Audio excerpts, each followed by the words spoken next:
Hello guys. तो आज के हम लोग इस वीडियो में राष्ट्रीय शिक्षा नीति 2020 के बारे में डिस्कस करेंगे। तो आइए वीडियो को स्टार्ट करते हैं। एनईपी का फुल फॉर्म होता है नेशनल एजुकेशन पॉलिसी 2020। शिक्षा के क्षेत्र में नई क्रांति लाने के लिए नई शिक्षा नीति जो है ये 34 साल बाद बदलाव किए गए। और इस नई शिक्षा नीति के जो अध्यक्ष हैं इसरो के पूर्व चीफ डॉक्टर के कस्तूरी रंगन की अध्यक्षता में तैयार किया गया था। आइए जान लेते हैं कि एनईपी जो है वो कौन सा चौथा नीति होगी। तो एनईपी जो है ये तीसरी है। पहली 1968 में आई थी, दूसरी 1986 में आई थी और 1986 के बाद 2020 वाली आई है। तो यह स्वतंत्र भारत की तीसरी शिक्षा नीति एनईपी है। एनईपी के तहत केंद्र व राज्य सरकार के सहयोग से शिक्षा क्षेत्र पर जीडीपी के 6% हिस्से के बराबर निवेश का लक्ष्य रखा गया है। आइए जान लेते हैं एनईपी में कैबिनेट द्वारा एमएचआरडी का जो नाम बदल करके क्या कर दिया गया है, तो मानव संसाधन विकास मंत्रालय का नाम बदल करके शिक्षा मंत्रालय कर दिया गया है।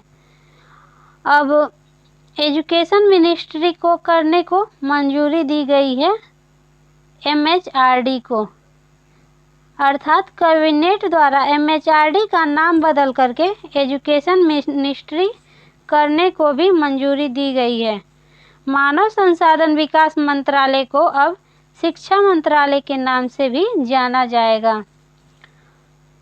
2030 तक के अध्यापन के लिए न्यूनतम डिग्री योग्यता 4 वर्षीय एकीकृत बीएड डिग्री का होना अनिवार्य किया जाएगा। अगला है नई शिक्षा नीति के तहत एमफिल को समाप्त कर दिया गया है और स्कूल एजुकेशन, यह नीति वर्तमान की 10+2 वाली स्कूली व्यवस्था को 3 वर्ष से 18 वर्ष के सभी बच्चों के लिए पाठ्यचर्या और शिक्षण शास्त्री आधार पर 5+3+3+4 की नई व्यवस्था में करने की बात की गई है। आइए जान लेते हैं 5+3+3+4 क्या है। तो इसमें जो पहले जो था हम लोग के टाइम बच्चों का एडमिशन 5 या 6 वर्ष की एज में होता था, लेकिन आज के समय में 3 वर्ष के बालक का एडमिशन हो जाएगा। इस एज में बालकों को बिना कॉपी बिना बस्ते के स्कूल में भेजना रहता है। खेल खेल के माध्यम से बच्चा सीखता है। जब वही 4 साल का हो जाएगा, जब 3 साल पढ़ ले 3 साल के बाद जाएगा, उसके बाद से अगले साल उसको 1 में प्रोन्नत कर दिया जाएगा। 1-2 पढ़ेगा, उसके बाद 3 साल पढ़ेगा 3 से लेके 5 तक, फिर 3 साल पढ़ेगा 6 से लेके 8 तक, फिर 4 साल पढ़ेगा 9 से लेके 12 तक। तो यही है 5+3+3+4 मॉडल। आइए जान लेते हैं इस नीति के आधार सिद्धांत क्या है।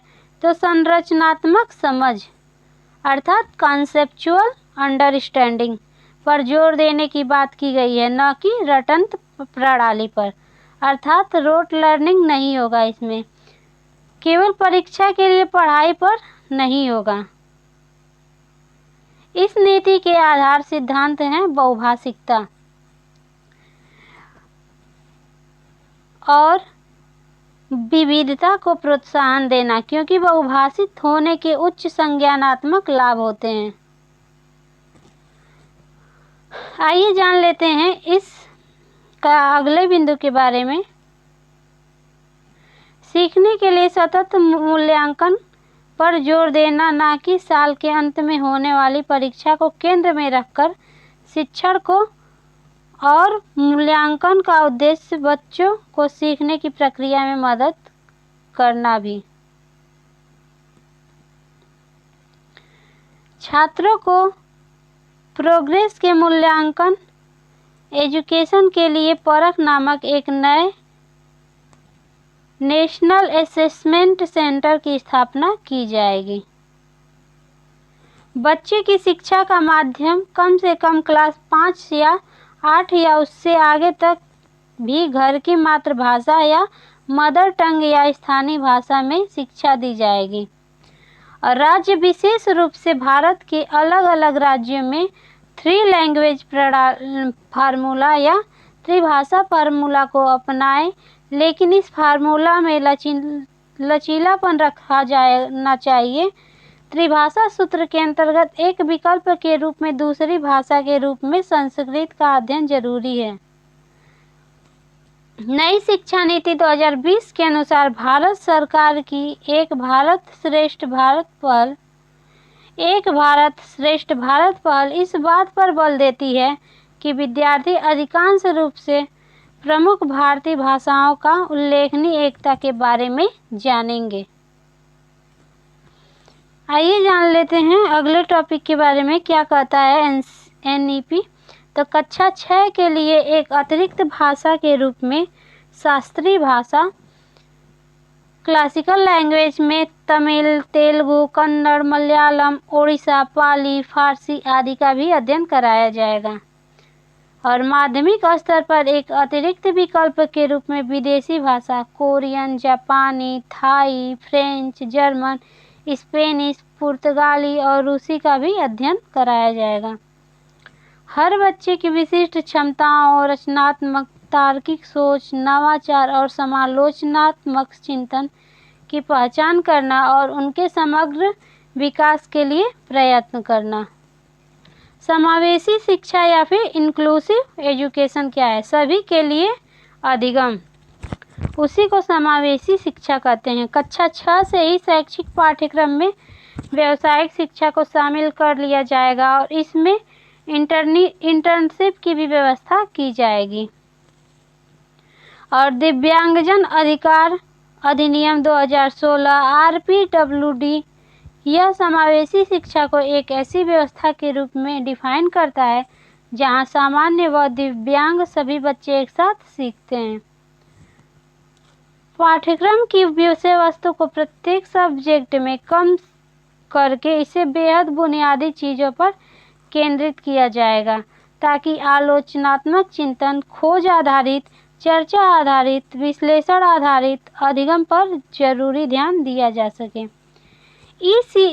ECCE early childhood care and education में मुख्य रूप से लचीली, बहुआयामी, खेल आधारित, गतिविधि आधारित, खोज आधारित, बहुआयामी और बहुस्तरीय शिक्षा को भी शामिल किया गया है।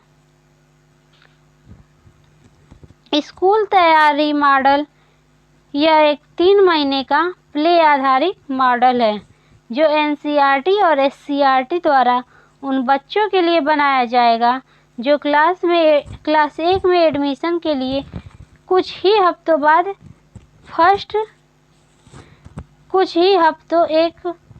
बाद अपने सहपाठियों से पिछड़ जाते हैं। NEP 2020 के अनुसार लर्निंग अधिगम प्रयोगात्मक होना चाहिए जिससे स्वयं करके सीखने पर लर्निंग बाय डूइंग और प्रत्येक सब्जेक्ट में कला और खेल को एकीकृत किया जाएगा। NCERT और SCERT के मार्गदर्शन में राज्यों या केंद्र शासित प्रदेश द्वारा सभी स्टूडेंट के स्कूल बेस्ड असेसमेंट के आधार पर तैयार होने वाले और पेरेंट्स को दिए जाने वाले प्रोग्रेस कार्ड को पूरी तरह से नया स्वरूप दिया जाएगा। यह जो प्रोग्रेस कार्ड प्रगति पत्र होगा एक समग्र डिग्री 360 डिग्री बहुआयामी कार्ड होगा जिससे सभी स्टूडेंट के कॉग्निटिव इफेक्टिव और साइकोमोटर डोमेन में विकास का बारीकी से किए गए विश्लेषण का विवरण स्टूडेंट की विशेषताओं समेत दिया जाएगा। तो आज की वीडियो में बस इतना ही। वीडियो पसंद आए तो लाइक, सब्सक्राइब और शेयर कर दीजिए। वीडियो देखने के लिए धन्यवाद।